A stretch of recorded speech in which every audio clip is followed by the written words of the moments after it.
இந்த வீடியோவை உங்களுக்கு வழங்குவோர் மாலை முரசு செய்திகள் தொலைக்காட்சியின் படிப்போம் ஜெயிப்போம் உயர்கல்வியை தேர்ந்தெடுப்பதில் உள்ள சந்தேகங்களை தீர்க்கும் நிகழ்ச்சி தினமும் மாலை 5 மணிக்கு. வணக்கம். மாலை முரசு செய்திகளை விரிவாக பார்ப்பதற்கு முன் தலைப்புச் செய்திகளை பார்க்கலாம். மத்திய மேற்கு வங்கக்கடல் மற்றும் அதனை ஒட்டிய தென்மேற்கு வங்கக்கடல் பகுதிகளின் மேல் வளிமண்டல மேலடுக்கு சுழற்சி நிலவுவதாக வானிலை ஆய்வு மையம் தகவல். 22ஆம் தேதி வாக்கில் ஒரு காற்றழுத்த தாழ்வு பகுதி உருவாகி வடக்கு திசையில் நகர்ந்து மேலும் வலுவடையக்கூடும் எனவும் கணிப்பு.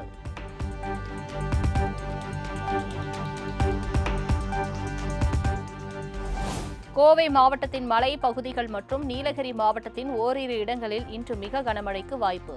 ஈரோடு, திருப்பூர், தேனி, திண்டுக்கல் உள்ளிட்ட 17 மாவட்டங்களில் இன்று கனமழைக்கு வாய்ப்புள்ளதாகவும் வானிலை ஆய்வு மையம் எச்சரிக்கை.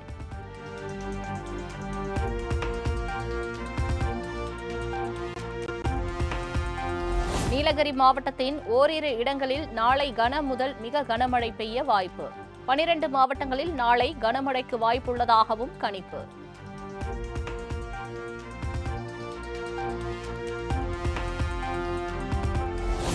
தமிழகத்தின் பல்வேறு பகுதிகளில் கொட்டி தீர்த்த கனமழை.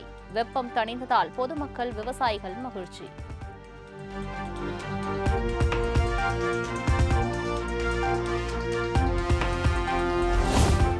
தஞ்சையில் பெய்த கனமழை காரணமாக சுமார் 1000 ஏக்கர் பரப்பளவில் தாளடி நெற்பயிர்கள் நீரில் மூழ்கின. ஏக்கருக்கு 35,000 ரூபாய் நஷ்டம் ஏற்பட்டுள்ளதாக விவசாயிகள் கவலை.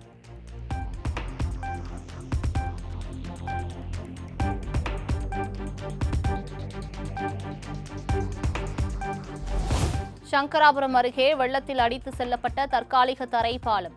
இடுப்பில் கயிற்றை கட்டிக்கொண்டு ஆற்றை கடந்து செல்லும் கிராம மக்கள்.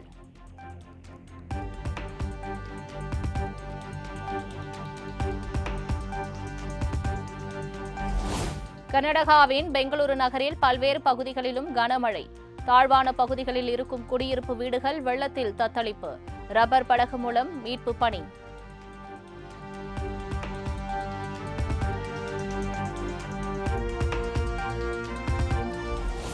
பெங்களூருவில் வெள்ளக்காடாக மாறிய பிரதான சாலைகள். வெள்ளம் சூழ்ந்ததால் பேருந்து உள்ளிட்ட வாகனங்கள் சிக்கி தவிப்பு.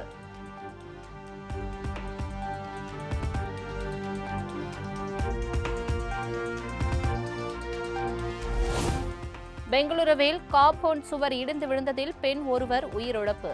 கட்டி இடிபாடுகளில் சிக்கிய பெண்ணின் உடலை மீட்டு போலீசார் விசாரணை.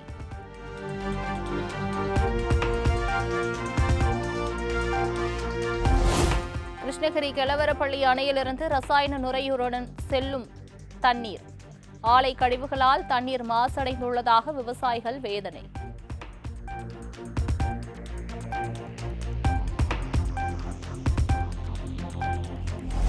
தென்மேற்கு பருவமழையை எதிர்கொள்ள தமிழ்நாடு அரசு தயாராக உள்ளது. நிலச்சரிவு ஏற்படும் இடங்களை கண்டறிந்து உரிய நடவடிக்கை எடுக்க வேண்டும் என அதிகாரிகளுக்கு முதலமைச்சர் மு.க.ஸ்டாலின் உத்தரவு. இயற்கை சீற்றங்களிலிருந்து மக்களை காக்க வேண்டிய பெரும் கடமை அரசுக்கும் அரசு அதிகாரியான உங்களுக்கும் தான் இருக்கு. இப்போ நாம தென்மேற்கு பருவமழையை எதிர்கொள்ள இருக்கிறோம். இதுல இயல்பான மழை பொழிவு தான் இருக்கும்னு இந்திய வானிலை ஆய்வு மையம் தெரிவிச்சிருக்கு. என்னதான் நிலத்தடி நீர் பெருக்கம், காவேரி டெல்டா மேலாண்மை உள்ளிட்டவற்றுக்கு இந்த மழை துணையாக இருந்தாலும் மேற்கு தொடர்ச்சி மலை மாவட்டங்களில்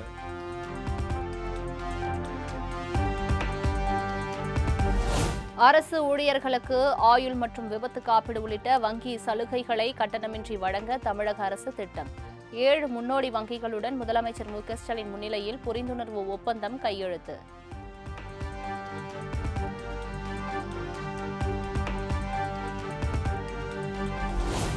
கோவையில் சுமார் 200 கோடி ரூபாய் செலவில் அமைக்கப்பட உள்ள மத்திய சிறைச்சாலை கட்டடத்திற்கு முதலமைச்சர் மு.க.ஸ்டாலின் அடிக்கல். 1118 காவலர் குடியிருப்புகளுக்கும் காணொலி வாயிலாக அடிக்கல் நாட்டினர். அரக்கோணத்தில் திமுக நிர்வாகி கல்லூரி மாணவியை ஏமாற்றி பிற திமுக சார்களுக்கு இரையாக்க முயற்சித்ததாக வரும் செய்தி அதிர்ச்சி அளிக்கிறது. திமுக நிர்வாகிகள் மீது நடவடிக்கை எடுக்க எடப்பாடி பழனிசாமி வலியுறுத்தல்.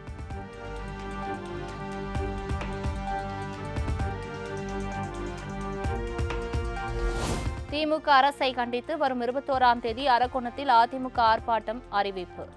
அரக்கோணம் கல்லூரி மாணவி பாலியல் வன்கொடுமை சம்பவத்தில் உரிய நடவடிக்கை எடுக்க கோரிக்கை.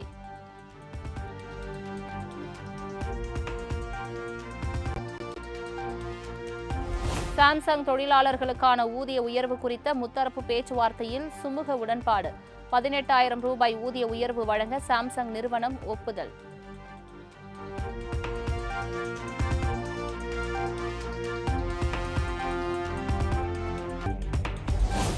வாக்குச்சாவடி முதல்நிலை முகவர்கள் பயிற்சி முகாம் தொடர்பாக தமிழக தலைமை தேர்தல் அதிகாரி அர்ச்சனா பட்நாயக் ஆலோசனை.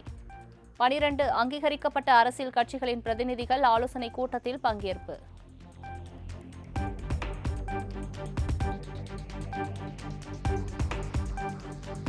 %10.5% இடஒதுக்கீடு விவகாரத்தில் தமிழகம் ஸ்தம்பிக்கும் அளவிற்கு போராட்டம் நடத்தப்படும். பாமக நிறுவனர் ராமதாஸ் அறிவிப்பு. கூட்டம் முடியலைங்க சார். கூட்டம் முடிஞ்ச பிறகு போராட்டம் குறித்து எல்லாம் அறிவிப்பு வண்டி இடஒதுக்கீடு அது திடீர்னு இந்த கூட்டத்தில் இல்லை, ஒட்டுமொத்தம் ஒரு உறுப்பினர்களுடைய கூட்டம். அதை அறிவிக்கணும்னு சொன்னால் எல்லாரையும் கூட்டி பேசி நன்றி.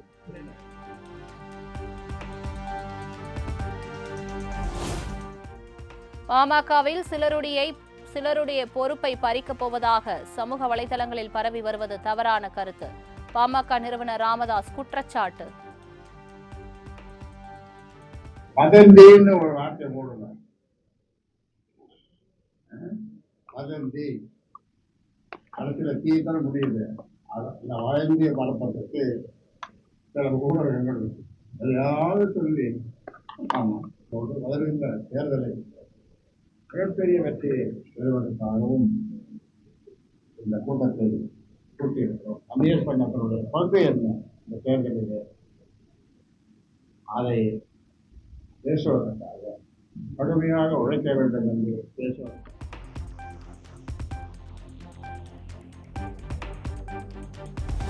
ஆளுநர் விவகாரத்தில் அரசியலமைப்பு சட்டத்திற்கு எதிராக ஜனாதிபதியை செயல்பட வைத்திருப்பதாக பாஜக அரசு மீது திருமாவளவன் குற்றச்சாட்டு. அரசமைப்பு சட்டத்தின் பாதுகாப்பு அரணை கேலிக்குள்ளாக்கும் பாஜகவின் நடவடிக்கைகளை கண்டிப்பதாக பேட்டி. பாதுகாப்பு அரண் குடியரசுத் தலைவர் என்கிற பதவியாகும். அந்த பொறுப்பிலே உள்ள ஒருவரை பயன்படுத்தி அரசமைப்பு சட்டத்தை கேலிக்குள்ளாக்கும் முயற்சியிலே பாஜக அரசு ஈடுபட்டிருப்பது அதிர்ச்சி அளிக்கிறது.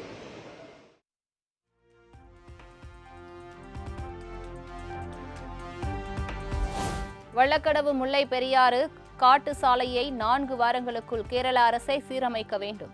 தமிழக அரசு தொடர்ந்த வழக்கில் கேரள அரசுக்கு உச்சநீதிமன்றம் அதிரடி உத்தரவு.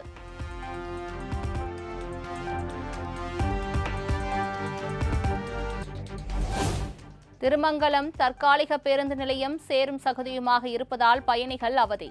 முன்னாள் அமைச்சர் RB உதயகுமார் தலைமையில் 100க்கும் மேற்பட்ட அதிமுக தொண்டர்கள் தர்ணா போராட்டம்.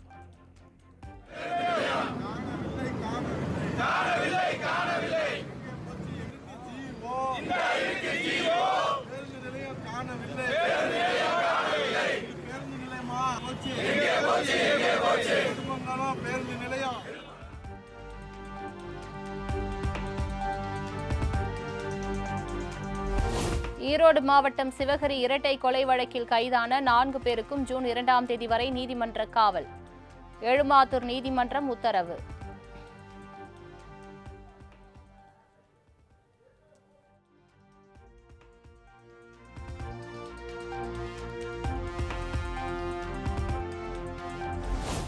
ஈரோடு மாவட்டம் சிவகிரி இரட்டை கொலை வழக்கில் சிக்கியவர்கள் 6 மாதங்களில் 5 பேரை கொன்று நகைகளை கொள்ளையடித்தது அம்பலம். திருட்டு நகைகளை உருக்கி கொடுத்ததாக நகைக்கடை உரிமையாளர் ஞானசேகரன் கைது செய்துள்ளதாக மேற்கு மண்டல IG தகவல். மேற்கொண்டு விசாரிக்கும் பொழுது கடந்த ஆண்டு கடைசியில் அவினாசிபாளையம் காவல் நிலையத்தில் 3 பேர் இதே மாதிரி கொலை செய்யப்பட்டாங்க. தெய்வசிகாமணி, அவருடைய மகன் செந்தில்குமார், அதே மாதிரி அவருடைய மனைவி. இந்த 3 பேர் கொலை செய்யப்பட்டு நகைகள் கொள்ளையடிக்கப்பட்ட சம்பவத்திலையும் அதை தாங்கள் தான் பண்ணதாக சொல்லியிருக்கிறாங்க. அதை வழக்கு CBCD விசாரணையில் இருக்குது. அது தொடர்ந்து வழக்கு விசாரணை நடைபெற்று வருகிறது. இது இல்லாமல் வேறு சில குற்றச்சம்பவங்களையும் இவர்கள் தாங்கள் செஞ்சதாக சொல்லியிருக்கிறாங்க வெவ்வேறு பகுதிகளில். அதை பற்றியும் தீவிரமாக விசாரணை பண்ணிகிட்ருக்கிறோம்.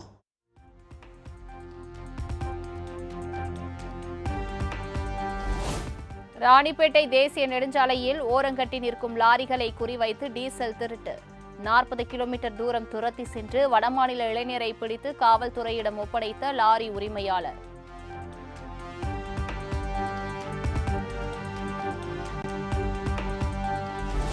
ராமநாதபுரம் அருகே பேருந்தே செல்லாத ஊருக்கு முதல் முறையாக அரசு பேருந்து இயக்கம். பேருந்துக்கு விண் அதிர குலவை போட்டு மாலை அணிவித்து பெண்கள் வரவேற்பு.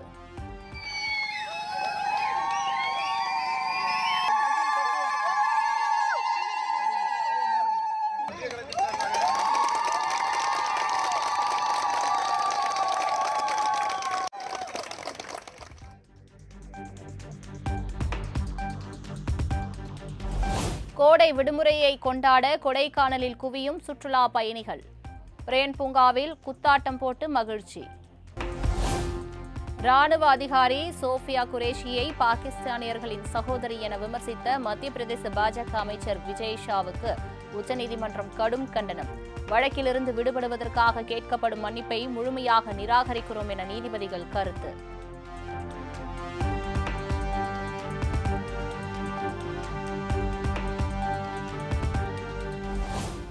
பாகிஸ்தானுக்கு உளவு பார்த்ததாக, பயங்கரவாத அமைப்புக்கு உளவு பார்த்ததாக உத்தரப்பிரதேசத்தை சேர்ந்த தொழிலதிபர் ஜாஷத் கைது. ஏற்கனவே பெண் யூடியூபர் கைதான நிலையில் மேலும் ஒருவர் கைது.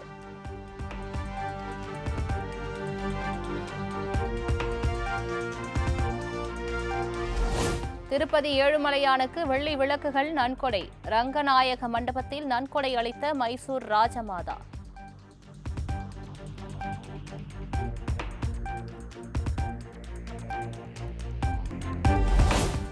போப் பதவியேற்பு விழாவில் சந்தித்துக் கொண்ட அமெரிக்க துணை அதிபர் ஜேடி வான்ஸ் மற்றும் உக்ரைன் அதிபர் ஜெலன்ஸ்கி.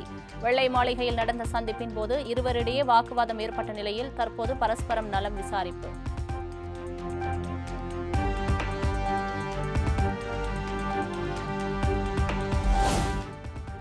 லுங்கி இங்கீட்டுக்கு மாற்றாக ஜிம்பாப்வே வேகப்பந்து வீச்சாளர் முசாராஃபானியை ஒப்பந்தம் செய்தது பெங்களூரு அணி. உலக டெஸ்ட் சாம்பியன்ஷிப் போட்டிக்கான பயிற்சியில் ஈடுபட தென்னாப்பிரிக்க அணியுடன் இணைய உள்ளதாக தகவல்.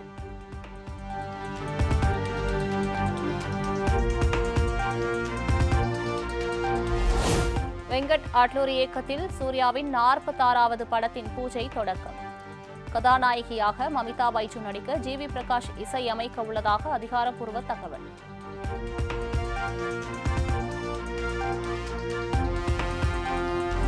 திருமண தேதியை அறிவிக்க உள்ள நடிகர் விஷால். பேராண்மை, கபாலி உள்ளிட்ட படங்களில் நடித்த சாய் தன்ஷிகாவை கரம் பிடிப்பதாக தகவல்.